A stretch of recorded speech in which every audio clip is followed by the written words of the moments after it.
Hello friends, Kerala public service commission degree level എക്സാമിന് ചോദിച്ച കണക്കിലെ ആദ്യ 10 ചോദ്യങ്ങളാണ് ഇന്ന് ഈ വീഡിയോയിൽ നമ്മൾ ഡിസ്കസ് ചെയ്യുന്നത്. അപ്പോൾ ഡിഗ്രി ലെവലിനും മറ്റ് അനുബന്ധ എക്സാമുകൾക്കും കണക്കൊരു ഇമ്പോർട്ടൻറ്റ് ഘടകം തന്നെയാണ്. സെയിം പാറ്റേൺ തന്നെയാണ് എപ്പോഴും PSC ആവർത്തിക്കുന്നത്. നമുക്ക് ഈ ചോദ്യങ്ങളൊന്ന് വേഗത്തിലൊന്ന് ചെയ്തു നോക്കാം. ആദ്യ ചോദ്യം, the age of a father is equal to the sum of the age of his 4 children. After 20 years, sum of the ages of the children will be twice the age of the father. What is the age of the father now? ഒരു സിമ്പിളാണ്. ഒരു അച്ഛനുണ്ട്, അച്ഛന് 4 മക്കളുമുണ്ട്. അവരുടെ ഇപ്പോഴത്തെ വയസ്സ് എന്ന് പറയുന്നത്, അച്ഛൻ്റെ വയസ്സ് X ആണെങ്കിൽ 4 മക്കളുടെ വയസ്സുകളുടെ തുക എന്ന് പറയുന്നത് X തന്നെയാണ്. അതാണ് ഇവിടെ പറഞ്ഞിട്ടുള്ളത്. അച്ഛൻ്റെ വയസ്സ് എന്ന് പറയുന്നത് 4 മക്കളുടെ വയസ്സുകളുടെ തുകയ്ക്ക് തുല്യമാണ്. ആഫ്റ്റർ 20 years, അപ്പോൾ അച്ഛൻ്റെ വയസ്സ് എന്താവും? X+20 ആകും. അതേപോലെ 4 മക്കളുണ്ടല്ലോ, അപ്പോൾ അതേപോലെ ഓരോ മക്കൾക്കും 4 വയസ്സ് വീതം കൂടും. അങ്ങനെയെങ്കിൽ മൊത്തം 4 പേർക്ക് കൂടി 80 വയസ്സ് കൂടും. പിന്നീട് ഇതെന്താവും? X+80 എന്നാകും. അപ്പോൾ നമുക്കിനി ഈ എക്സിൻ്റെ, അപ്പോൾ ഇതിങ്ങനെയാവും. ഇനി പറഞ്ഞിട്ടുണ്ട്, after 20 years sum of the ages of the children will be twice the ages of father. അപ്പോൾ ഇതെന്ന് പറയുന്നത് അച്ഛൻ്റെ വയസ്സിൻ്റെ ഇരട്ടിക്ക് തുല്യം എന്നാണ് പറഞ്ഞിട്ടുള്ളത്. അപ്പോൾ നമുക്ക് ഇനി ഇവിടെ എക്സിൻ്റെ വാല്യൂ ജസ്റ്റ് ഒന്ന് കണ്ടാൽ മതി. ഓപ്ഷനിൽ തന്നെ എടുക്കാം. ആദ്യം നമ്മൾ 50 എടുത്ത് നോക്കുവാണ്.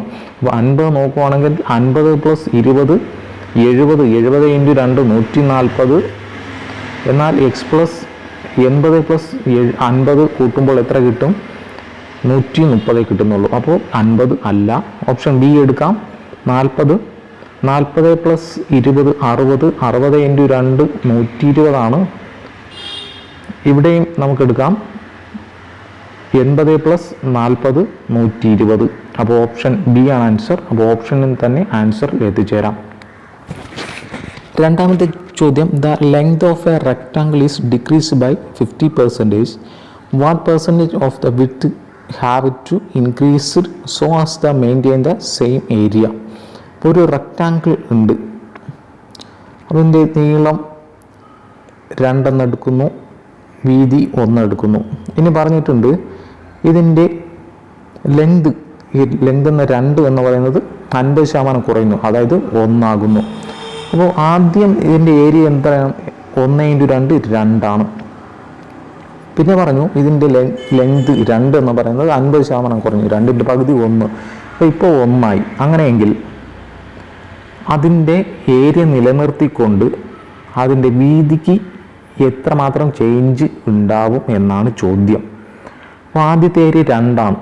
രണ്ടാമത് ഡിക്രീസ് ചെയ്തപ്പോൾ അതിൻ്റെ നീളം 1 ആയി, വീതി 1 ആയി. അപ്പോൾ ഏരിയ 1 × 1 1 ആയുള്ളൂ. അപ്പോൾ 2 ആയിട്ടില്ല.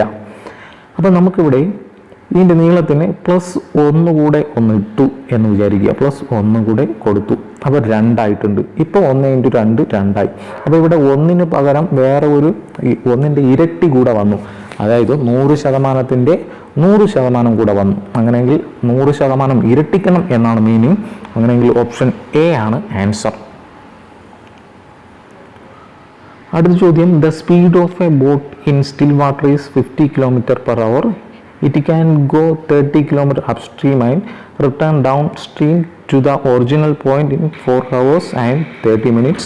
Find the speed of the stream. അപ്പോൾ ബോട്ട് അതുമായിട്ട് ബന്ധപ്പെട്ട ചോദ്യമാണ്. അപ്പോൾ ഇത് ചെയ്യാൻ ഇത്തിരി ടൈം എടുക്കും. നമുക്ക് വേഗത്തിലൊന്ന് ചെയ്യാം. ഈ ബോട്ടിൻ്റെ കേസിൽ അപ്സ്ട്രീമും ഡൗൺ സ്ട്രീമും ശ്രദ്ധിക്കുക. അപ്സ്ട്രീം എന്ന് പറയുന്നത് വാട്ടറിൻ്റെ ഓപ്പോസിറ്റാണ് ബോട്ട് മൂവ് ചെയ്യുന്നത്. ഡൗൺ സ്ട്രീം രണ്ടും ഒരേ ഡയറക്ഷനിലാണ്. ബോട്ടും വാട്ടറും ഒരേ ഡയറക്ഷനിലാണ്. ഈ ബോട്ടിൻ്റെ സ്പീഡ് തന്നിട്ടുണ്ട് 15 km/h ആണ്. ടൈം തന്നിട്ടുണ്ട് 4:30 അതിനെ നമ്മൾ 9/2 എന്ന് എളുപ്പം ചെയ്യാൻ വേണ്ടി കൺവേർട്ട് ചെയ്തിട്ടുണ്ട്. ഇനി അടുത്ത് ബേസിക് ഇക്വേഷൻ വെച്ച് ചെയ്താൽ മതി. സ്പീഡ് = ഡിസ്റ്റൻസ് ബൈ ടൈം ആണ്. ടൈം = d/s ആണ്. നമുക്കിവിടെ ടൈം അറിയാം 9/2. അപ്പോൾ അത് ഈക്വൽ ടു അടുത്ത ഡിസ്റ്റൻസ് ഇവിടെ ആദ്യമേ തന്നിട്ടുണ്ട്. അപ് സ്ട്രീം എന്ന് പറയുന്നത് 30 അതേപോലെ തന്നെ ഡൗൺ സ്ട്രീം 30 തന്നെയാണ്. അപ്പോൾ ആ ഡിസ്റ്റൻസാണ് 30. ഇനി സ്പീഡ് വേണം. സ്പീഡ് എന്ന് പറയുന്നത് അപ് സ്ട്രീമിൻ്റെയും ഡൗൺ സ്ട്രീമിൻ്റെയും അപ് സ്ട്രീമിൻ്റെ B-W ബോട്ടിൻ്റെയും വാട്ടറിൻ്റെയും വ്യത്യാസമാണ്. ഡൗൺ സ്ട്രീം എന്ന് പറയുന്നത് B+W. അപ്പോൾ ഇവ തമ്മിൽ കൂട്ടി എടുക്കുന്നതാണ് ഈ ടൈം. അതായത് ഈ ഒരു ഇക്വേഷനിൽ ഇത് മൂന്നും ഒന്ന് ആഡ് ചെയ്യുക. ഇനി ഇക്വേഷൻ ഒന്ന് സോൾവ് ചെയ്ത് എടുത്താൽ മതി. അപ്പോൾ ടൈമിന് വാല്യൂ കൊടുത്തു 9/2, പിന്നെ ഉള്ളത് 30/B-W, അത് സോൾവ് ചെയ്തു. അടുത്ത് ഈ 9ലും 30ലും 30 3 വെളിയിലെടുത്തു, ബാക്കിയുള്ളത് 3 10 10. വീണ്ടും അതിന് ഇക്വേഷൻ നമ്മൾ സോൾവ് ചെയ്തെടുക്കുകയാണ്. ജസ്റ്റ് ഒന്ന് ഇത് ചെയ്ത് തന്നെ പഠിക്കണം. ബാക്കി അവസാനം ചെയ്തു വരുമ്പോൾ ഈ കാണുന്ന പോലെ അവസാനം ഇങ്ങനെ എത്തിച്ചേരും. 15 - W ഇൻറ്റു 15 + W = 200 എന്ന് വരും. ഇനി നമ്മൾ നേരെ ഓപ്ഷനിൽ പോവുക. ഓപ്ഷനിൽ പോകുമ്പോൾ നമുക്കിവിടെ W-ന് 5 കൊടുത്തു നോക്കാം. 15 - 5 എന്ന് പറയുന്നത് 10. 15 + 5 20. 20 × 10 200. നമുക്കിവിടെ ആൻസറിൽ കറക്റ്റ് എത്തിച്ചേരുന്നു. അങ്ങനെ ഓപ്ഷനിൽ നിന്നും നമുക്ക് ആൻസറിൽ എത്തിച്ചേരാം. ആൻസർ 5 വരുന്നത്. ഓപ്ഷൻ D ആണ് ആൻസർ. അടുത്ത ചോദ്യം, find the largest number that will divide 398, 436 and 542 leaving remainder 7, 11, 15 respectively. അപ്പോൾ 3 സംഖ്യകൾ തന്നിട്ടുണ്ട്. അപ്പോൾ അതിൻ്റെ HCF ആണ്, ഹയർ വാല്യൂ ആണ്, ലാർജസ്റ്റ് നമ്പറാണ് കാണേണ്ടത്. അത് HCF ആണെന്ന് ഓർക്കുക. എന്നാൽ ആ നമ്പറിനെ ഡിവൈഡ് ചെയ്യുമ്പോൾ നമുക്ക് റിമൈൻഡർ 7, 11, 15 വരികയും വേണം. അങ്ങനെയെങ്കിൽ ഇവിടെ സംഖ്യ എടുക്കുമ്പോൾ ചെയ്യേണ്ടത് 398 നിന്ന് 7 കുറയ്ക്കുക. അങ്ങനെ ചെയ്യുമ്പോൾ 391 കിട്ടും. ഈ 300 അടുത്ത് 436 നിന്നും 11 കുറയ്ക്കുക, 425 കിട്ടും. 542 നിന്നും 15 കുറയ്ക്കുക, 527 കിട്ടും. ഇനി ഈ 3 സംഖ്യകളുടെയും HCF ആണ് കാണേണ്ടത്.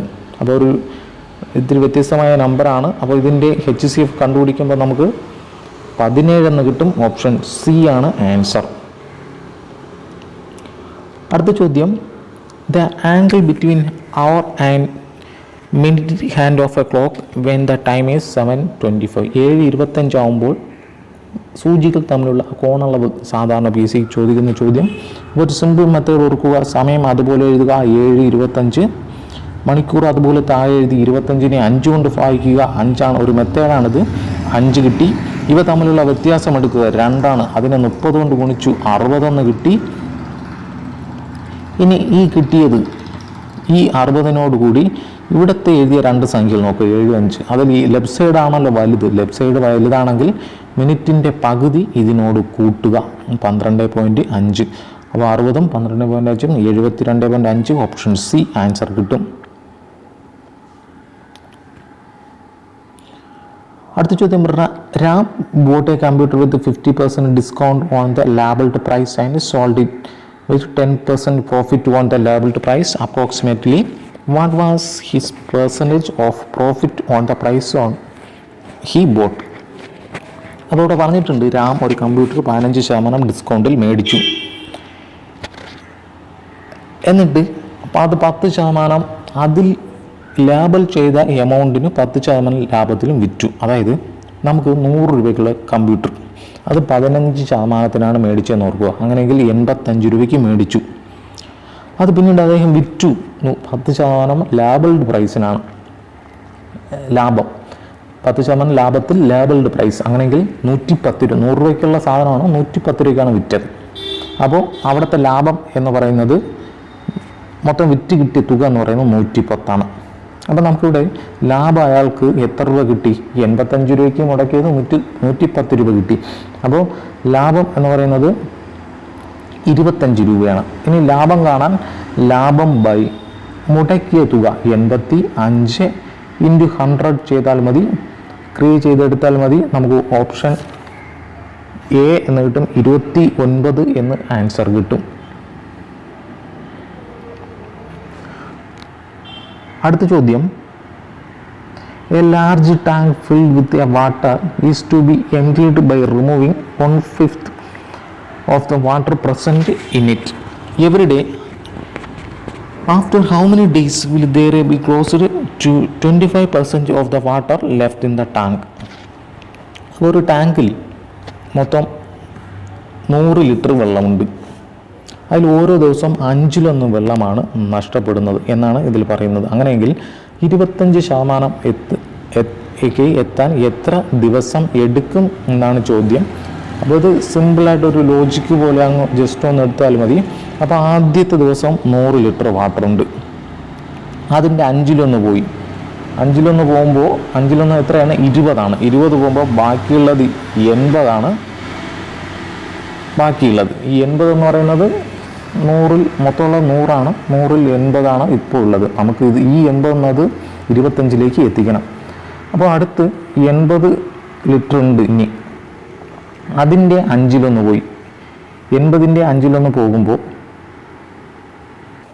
80-ൻ്റെ 5 എന്ന് പറയുന്നത് 16. അപ്പോൾ 16-ൽ നിന്ന് 80-ൽ നിന്ന് 16 പോകുമ്പോൾ ബാക്കി രണ്ടാം ദിനം അവശേഷിക്കുന്നത് 64 ലിറ്ററാണ്. 64 ലിറ്റർ സെക്കൻഡ്. അതേപോലെ ഇങ്ങനെ ചെയ്തു വരിക. അടുത്ത് 64 × 5 അതായത് പോയിൻ്റൊക്കെ വരുന്നതിന് ഒഴിവാക്കി ജസ്റ്റ് ഒന്ന് അപ്രോക്സിമേറ്റ്ലി വാല്യൂ ആണ് കിട്ടുന്നത്. അപ്പോൾ അതങ്ങ് ചെയ്തു വരുമ്പോൾ നമുക്ക് 6ാമത്തെ ദിനം, ഓപ്ഷൻ ബി 6ാമത്തെ ദിനം നമുക്ക് അപ്രോക്സിമേറ്റ്ലി 25 പോയിന്റ് സംതിങ് വന്ന് നിൽക്കും. അപ്പോൾ ഈ മെത്തേഡിൽ ഒന്ന് ചെയ്തെടുത്താൽ മതി. അടുത്ത ചോദ്യം, if 15% can do a work in 16 days. After 4 days, 3 more people joined in the work. In how many days the remaining work will complete? അപ്പോൾ വർക്ക് ടൈമിൽ പ്രധാന ഇക്വേഷൻ എന്താണ്? M1D1 = M2 D2. ഇനി ഇവിടെ പറഞ്ഞിട്ടുണ്ട് 15% M1 15% can do work in 16 days is equal to after 4 days 3 more people join the work. In how many days the remaining work will be complete? അപ്പോൾ D2 ആണ് കാണേണ്ടത്. D2 ഇവിടെ 3 more M2 എന്ന് പറയുന്നത് 3 more people add ആയി. അതായത് ആദ്യം എത്ര ഉണ്ടായിരുന്നു? 15 ഉണ്ടായിരുന്നു, ഇനിയുള്ളത് 18. ഇനി ഇവിടെ ശ്രദ്ധിക്കുക, ഡേയ്സിൽ ആഫ്റ്റർ 4 days കഴിഞ്ഞ് 3 പേര് കൂടെ വന്നു. അതായത് 4 ദിവസത്തെ വർക്ക് കഴിഞ്ഞു. അങ്ങനെയെങ്കിൽ ഈ 16 - 4 12 എന്നാകും. ഇനി ഒന്ന് ക്രിയേറ്റ് ചെയ്തെടുത്താൽ മതി. 15 × 12/18 ഇത് നമുക്ക് ചെയ്യുമ്പോൾ ഓപ്ഷൻ എ എന്ന് കിട്ടും, 10 കിട്ടും. അടുത്ത ചോദ്യം, 2400 is divided among 3 person PQR respectively in the ratio 3:4:5. If an amount of 200 is added to each of their shares, what is a new respective ratio of their share amount? അപ്പോൾ 2400 രൂപ 3 പേർക്ക് 3:4:5 എന്ന റേഷ്യോയിലാണ് വീതിച്ചു കൊടുത്തത്. അങ്ങനെയെങ്കിൽ ഒരാൾക്ക് എത്ര വീതം ലഭിക്കും? വേറെ ഒന്നുമില്ല, 2400 ഇൻറ്റു ഈ അംശം വന്ന് കൂട്ടുക. 5 4 9 9 3 12 12-ൽ 3. ആദ്യത്തെ ആൾക്ക് 12-ൽ 3 എത്രയാണ്? 200 × 3 600. ആദ്യത്തെ ആൾക്ക് 600 കിട്ടി. ഇവിടെ 4 കൊടുക്കുക. അപ്പോൾ 200 × 4 800. രണ്ടാമത്തെ ആളിന് 800. മൂന്നാമത്തെ ആളിന് ഇവിടെ എത്ര? 5 കൊടുക്കുക. 5 × 2 1000. ഇനി പറഞ്ഞിട്ടുണ്ട് ഇവരോട് 200 രൂപയോടെ കൂട്ടി. അപ്പോൾ 600 800 800 1000 1000 1200. അപ്പോൾ 0 0 ക്യാൻസൽ ചെയ്യാം. ബാക്കിയുള്ളത് 8 4 5 6. 2 പ്രാവശ്യം 10-ൽ 2 5, 12-ൽ 2 6. 4:5:6. ഓപ്ഷൻ ഡി ആണ് ആൻസർ. അടുത്ത ചോദ്യം, the compound interest on a certain sum for 2 years at 8% per annum is 1040. The simple interest on it at the same ratio for 2 years is. അപ്പോൾ ഒരു നിശ്ചിത തുക 2 വർഷത്തേക്ക് കൂട്ടുപലിശ 8% നിരക്കിൽ പലിശ ലഭിച്ചു 1040. The simple interest on the same ratio for 2 years is. അപ്പോൾ ഇങ്ങനത്തെ ഒരു കണക്ക് ചെയ്യുമ്പോൾ നമുക്കൊരു ബോക്സ് മെത്തേഡിൽ ഒന്ന് നമുക്ക് ചെയ്ത് നോക്കാം. ആദ്യം ഇവിടെ പറയുന്നത് 2 വർഷത്തേക്കാണ്ട് കോളം ഇങ്ങനെ 2 വർഷത്തേക്ക് 1-ാം വർഷം 2-ാം വർഷം എന്ന് എഴുതുക. ഇനി ആദ്യ വർഷം നമ്മൾ എക്സ് പലിശ കിട്ടി. രണ്ടാം വർഷം ഇവിടെയും എക്സ് തന്നെ കിട്ടി, കൂട്ടുപലിശയാകുമ്പോൾ ഇതിൻ്റെ ഒരു 8% കൂടെ കിട്ടും. എക്സ് ഇൻറ്റു 100ൽ 8. രണ്ടാം വർഷം ഇവിടെ ഇങ്ങനെ കിട്ടി. ഇനി ഈ മൂന്നിൻ്റെയും കൂടെ സമ്മാണ് എത്ര ഇവിടെ തന്നിട്ടുള്ളത്? 1040. അപ്പോൾ x plus x into 8/100 is equal to 1040. ഇതാണ് ലോജിക്. ഇതിൽ നിന്നും നമുക്ക് എക്സിൻ്റെ വാല്യൂ കാണാം. നമുക്ക് എക്സിൻ്റെ വാല്യൂ കാണുമ്പോൾ 500 എന്ന് കിട്ടും. ക്രിയേറ്റ് ചെയ്തെടുത്താൽ മതി, 500 എന്ന് കിട്ടും. അപ്പോൾ ഇനി സാധാരണ പലിശ എന്ന് പറയുന്നത് എക്സ് ഇവിടെ 500 കിട്ടി, ഇവിടെ 500 കിട്ടി. ഇത് കൂട്ടുപലിശയിലുള്ളതാണ്. അപ്പോൾ സാധാരണ 2 വർഷത്തെ പലിശ ഇത് രണ്ടും കൂടെ കൂട്ടിയെടുത്താൽ മതി. 500 + 500 1000 എന്ന് കിട്ടും. ഓപ്ഷൻ എ ആണ് ആൻസർ. അപ്പോൾ ഇങ്ങനെ ഈ മുതലൊന്നും തരാത്ത, പ്രിൻസിപ്പൽ തരാത്ത ഈ കണക്കിന് ഈ മെത്തേഡാണ് എളുപ്പം. അപ്പോൾ കണക്കിനെ സംബന്ധിച്ച് ക്രിയേറ്റ് ചെയ്ത് തന്നെ വർക്കൗട്ട് ചെയ്ത് തന്നെ പഠിക്കുക. ഞാൻ ജസ്റ്റ് ലോജിക്ക് മാത്രമേ പറഞ്ഞു തന്നിട്ടുള്ളൂ. വർക്കൗട്ട് ചെയ്ത് നല്ല മാർക്ക് മേടിക്കുക. അപ്പോൾ വീണ്ടും മറ്റൊരു വീഡിയോയിൽ കാണാം. Thank you.